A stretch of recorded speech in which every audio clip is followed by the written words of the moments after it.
Good day mga kabayan. Magtotos na ako ngayon. So, first toss. Tubig. First toss ko today mga kabayan. So, bale ang itotos ko, yung nando dun, nasa labas. Ito hindi muna. Siguro, kung may time pa mamaya, baka sila yung isusunod ko na itos. So, ang time check ngayon mga kabayan, 10:15. So, medyo tanghali na. Tinanghali ako, ang dami nila mga kabayan. And empty na yung empty na yung kulungan. Yan, si Punggok lang ang naiwan. Dropper natin yan mga kabayan. So Gok, linis ka ng kulungan. Yan, wala na, ang dumi mga kabayan. Nilinis ko to kagabi. Yan, empty. Okay. Ayun si Gok, nilinis siya ng kulungan. Tapos ito yung listahan natin mga kabayan. Yan, so 64 lahat sila. Napuno yung dalawang page. Tapos meron dito sa susunod na page. Yan. So ang total is 64. So sinulat ko yung mga ring number mga kabayan. Tapos ring color. Kasi may mga old ring akong ginamit eh. Tapos yung color nung kalapate mga kabayan. Pigeon color. Tapos yung 6. So yung iba dyan sa 6, mga hindi ko pa sure kung hen or cock.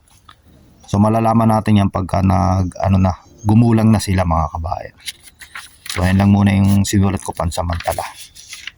Yung hindi ko sure, hinulaan ko lang muna. So natin.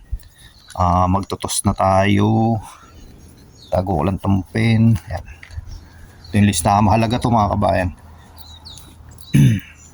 So itong listahan na to, ililipat ko na sa sa clock mga kabayan. So sana ma-video ko rin yung sa clock. Para makita nyo rin.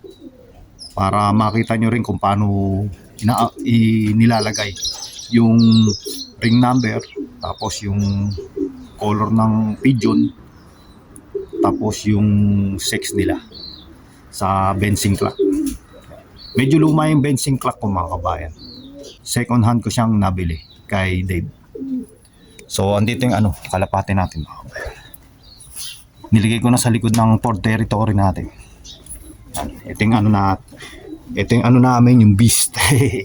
Pambiyahe. Ayan sila, siksikan mga kabayan. Dami nila. So total yan 64 mga kabayan. Ayan, dami. So first toss mga kabayan. So sana sanay na sila sa training box mga kabayan. Pinatulog ko yung training box nung nakaraan. Siguro mga ilang araw din. So yan. Kita-kita kits. Maya-maya mga kabayan.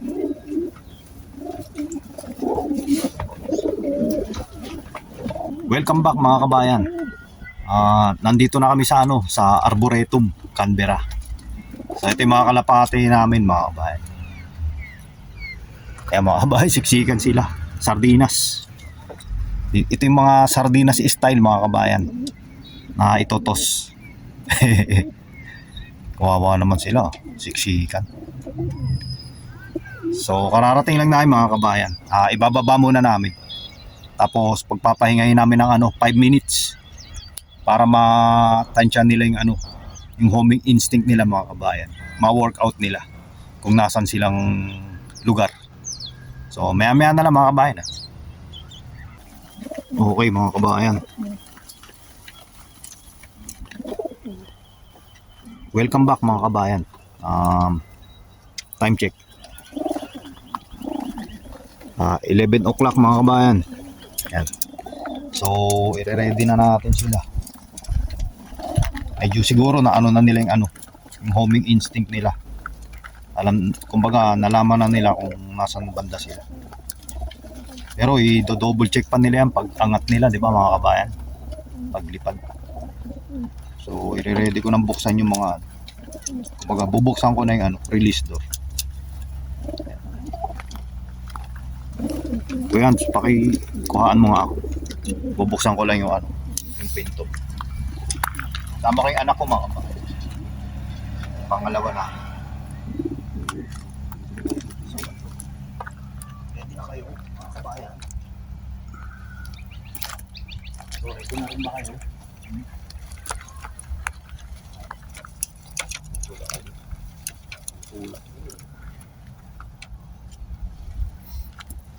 Ayos, pwede na. So, re-release ko na mga kabayan. Ayun na, bumukas na. Ito, sila na nagbukas mga kabayan, tinulak na. Ito, bubuksan ko na to. Ayan, bilis. Maglalakad muna yan. Inaalam pa nila kung nasan sila eh. Yan. Yung magpapagpagpagpag muna yan. Katulad yan nung nangyari sa Yas mga kabayan. Nung naghagis kami sa Yas. Ang dami. Oh, ay, si cute to. Yan, na. Nagkumahos na mga kabayan. Eh sila. Ang dami.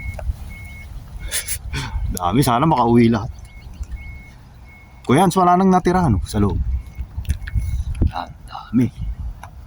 Ang dami nila mga kabayan. Yan. Ikot tayo sa araw. Yan. Sundan natin. Yan. Nakasilaw. Yan. Dami, 64 yan mga kabayan. 64 pieces. Yan. Ayos. Wala naman nasirang pakpak. Yan.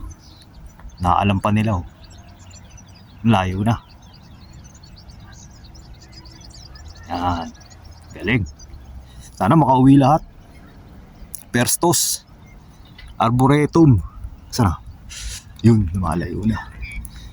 Medyo tumataas. Wino-workout pa nila kung saan yung bahay nila mga kabayan. Yan. Sumisirkel. Ayun, nakita na. Ang lapit eh. Kita na, kuya sa inyo. Doon sa atin eh. Kita na nila. Ayos.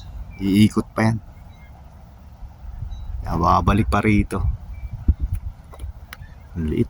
Taas nila. Kita na nila eh. Maglalamierda muna yan. Magre-raging muna. So, ayos mga kabayan. Balitaan ko kay mamaya mga kabayan ayan, umiikot na. Tingin ko kuha na nila. Bumalik pa rito. Ayun, bumalik na doon. Yan.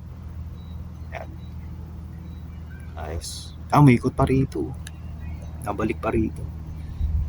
Kuha natin ulit mga kabayan. Sarahin. Layo. Taas.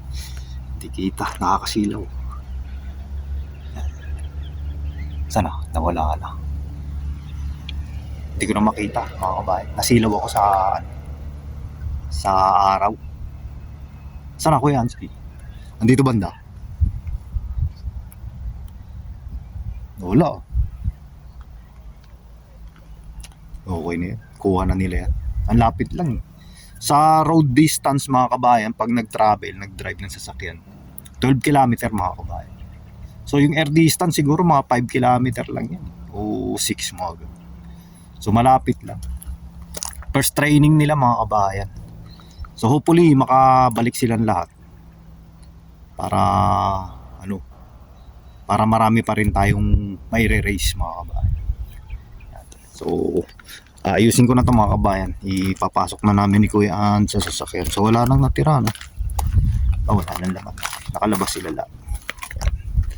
Okay. Kita-kita kits maya mga kabayan. Ayun sila mga kabayan Ayun Yari kayo. Harapin nyo yung bahay natin. Ayun, layo. Pusa. Wawala kayo dyan. Sana walang hook. Biglang may sumusulpot na hook na lang. Alam ko doon banda may hook doon eh. So huwag kayong pupunta doon Dito lang kayo sa atin. Ayun, nakita na nila hanap na sila. Magaling na flyer to mga to. Parang ayun na mga kabayan didiretso na yan, ikot-ikot pa yan. Parang tingin ko mga kabayan mas magaling na flyer to kaysa dun sa kabila yung nasa pergola. Pero yung nasa pergola mga may mga old bird dun mga kabayan. Tsaka mas yun mga first at tsaka second clutches yun. So mas magulang yung mga yun. Ito mga mas baby to mga to. So maya-maya na lang ulit mga kabayan Kita-kita kids. Welcome back mga kabayan. So nandito na ako sa amin. Nandito na kami. Wala pa sila mga kabayan. Kinakabahan ako. Ang lapit lang nito eh. Di baka nag-raging lang sila no mga kabayan. Lapaw. Punggok andito eh. Gok, naglinis ka na? Hindi ka pa naglinis, Gok. Ang dumi pa rin ah. Sabi mo maglilinis ka. Punggok talaga oh. So mga kabayan, wala pa sila. Kakain muna ako. Magmimerenda muna mga kabayan. Nakakagutom. So kain muna ako tapos hintayin ko na sila. So iniisip ko kung ano, itotos ko rin tong ano nasa pergola. Kaya lang alas 11 na eh. Hindi pa sila kumakain. Bahala na, pag-isipan ko. Pwede namang ano eh. Batuhan ko sila ng ano kaunti sa loob. Para makatuka kahit pa paano. Tapos ihagis ko. Bala ko silang ihagis sa ano eh. Sa kabila naman. Sa kaliwa. Pag dito ako nakaharap, dun sa kaliwa. So yung nandito, hinagis ko sa kanan. So sabi ni Panyero Tips, kaliwat kanan mga kabayan. Para ano, para malaki yung sakop ng paningin nila mga kabayan. Kaliwat kanan. So mamaya-maya na lang mga kabayan ha. Update ko kayo pagdating nila mga kabayan. Kakain muna ako, gutom. Kita-kita kids, maya-maya. Gok! Tahimik si Punggok. Ayan na sila mga kabayan. Naku, parang konti lang. Patay tayo yan. Eh, may isa rin mataas. So, welcome back mga kabayan. Andito na sila. Yan, ito sila mga kabayan. Parang kumunti ah. Mamaya malaman natin. Yan na sila. Yan. Ang galing oh. Ganda sila, malapit lang kasi. Yan. Ikot pa sila oh. Kakahilo yun. Nahuli. Yan. Ikot pa. Yun. Kakahilo. Sana pag pinanood nyo to mga kabayan, huwag kayo mahilo. Hindi, double check ko naman. Pag inedit ko. Yan na sila. Ilipad muna kayo. Lapit lang naman eh. Yan. So, dyan na sila mga kabayan. So tingin ko kompleto naman sila mga kabayan. Yung unang tingin ko parang konti kanina. Pero mamaya double check natin pag nasa loob na sila ng kulungan. So ang total 64. Ano nga pa lang pala 63 kasi si Punggok. Sinama ko sa bilang si Punggok. So 63 lang. Kakain lang ako tapos lilinisin ko yung ano kulungan nila bago ko sila pakainin. Ang hirap pala pag maraming kalapati mga kabayan. Ang hirap basketing.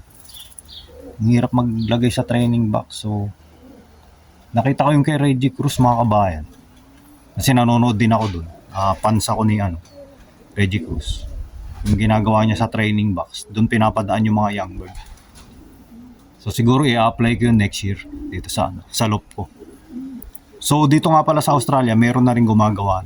Si Parang Jay may ganun na rin. Tapos si Peter Holt, kay Peter Holt ko nakita yun, unang-una. Tapos si Graham ganun din. Siguro yung mga ibang pigeon fancier, ganun din yung ginagawa. Kasi ang dami nilang kalapati. Mahirap ilagay pa isa-isa sa loob ng training box.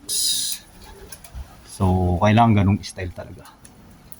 Ilulusot, may butas sa kulungan, tapos ilulusot dun yung training box, tapos bubugawin papasok. So dapat talaga ganun. So maya-maya na lang mga kabayan, kakain muna ako. Kita-kita kids, maya-maya. 1979 no, gutom na yan. Uy, 1979. Yan. 1979, gutom ka na. Ano, lipat sila. Lipat ulit dyan, si 1979. Sana makalayo pa. Kita-kita kids, maya-maya.